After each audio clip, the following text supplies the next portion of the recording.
Good morning, Paul Georgie from Allendale. It's January 27th, 2011. Well, we had USDA export sales reports out this morning. Corn 550 to 900 was the estimate. 547 was the actual, and that was spread between old crop and new crop. Soybeans 550 to 800 came in at 904 as a total, both new crop and old crop. Meal was looking for 125 to 175. There was actually a cancellation of 30,000 tons of old crop meal with 76 new, so that might be viewed as a little bit on the negative side for meal. Bean oil 10 to 20 was the estimate, came in 13.6, and wheat 800 to 1.2 came in at 1.048. So neutral to the upper end of the range there. Outside markets should be giving us a little bit of support from the dollar. Dollar down 20 right now. Crude is also down, so that kind of balances that supportive issue there. The gold up $2. Stock indexes are pretty neutral. The crush number also came out this morning, put that at 153.048, which is higher than what trade was anticipating.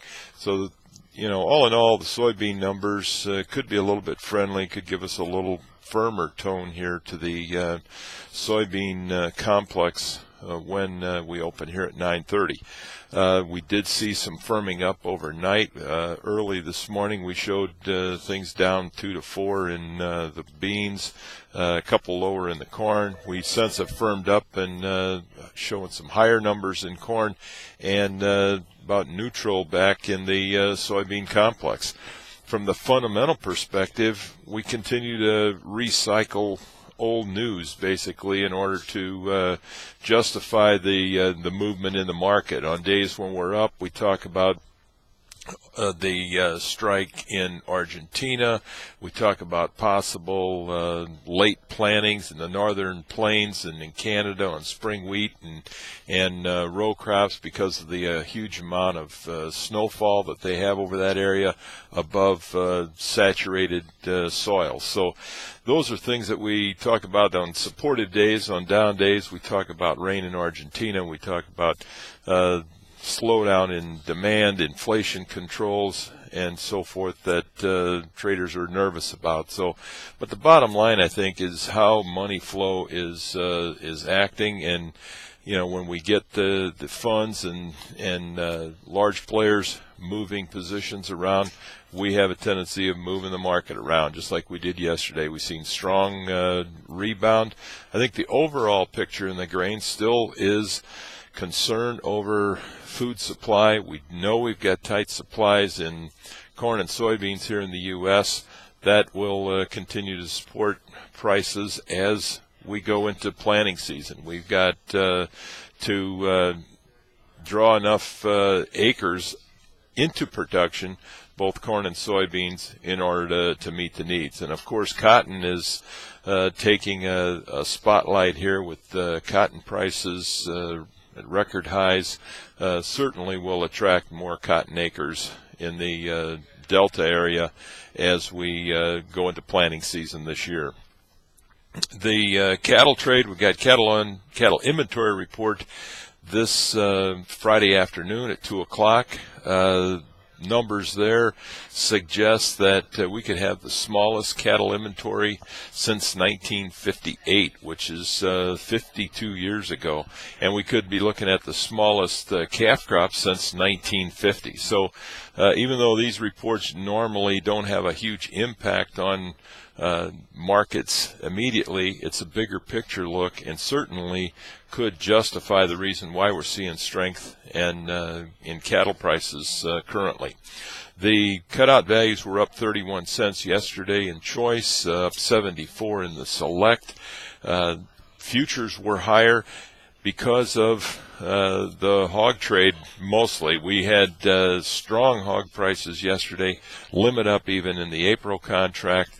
And why? Because of South Korea. South Korea announced that they would lower their pork tariffs to zero, the import tariffs to zero for the first 60,000 tons of pork that moves into South Korea, and that has put a push and demand on the nearby hogs and pork in order to buyers to accumulate the pork supplies, get them shipped into South Korea, as that amounts to about 25% value, because they have had a 25% tariff on imported pork. The cutout values there was up 89. Also yesterday, a huge supportive factor was the technical action. We gapped higher in the April contract and June contract to make new contract highs, and that accelerated the move higher, combined with the strong fundamental news that we got out of South Korea. We expect the strength to continue, and continue to see prices strong here. However, setbacks after a sharp move like that certainly wouldn't be out of the question. If you got any questions, don't hesitate to give us a call. I also want to invite everyone to the meetings that we've got set up out in Iowa, Nebraska, and northern Missouri here over the next month. Take a look at our website. It's got all the dates on it, numbers that you need to call to save your reservation for specific meetings. We'd love to see you there. I'll be out next week with the Great Western Bank out in southern Iowa and northern Missouri doing some meetings. So hopefully I'll meet many of you there. You're welcome, and these meetings are there for your attendance at no cost. So if you got any questions, give us a call here at Allendale, 800-262-7538. They're happy to answer any questions that you might have, and we wish you a very successful trading day. We'll talk to you tomorrow morning. Thank you.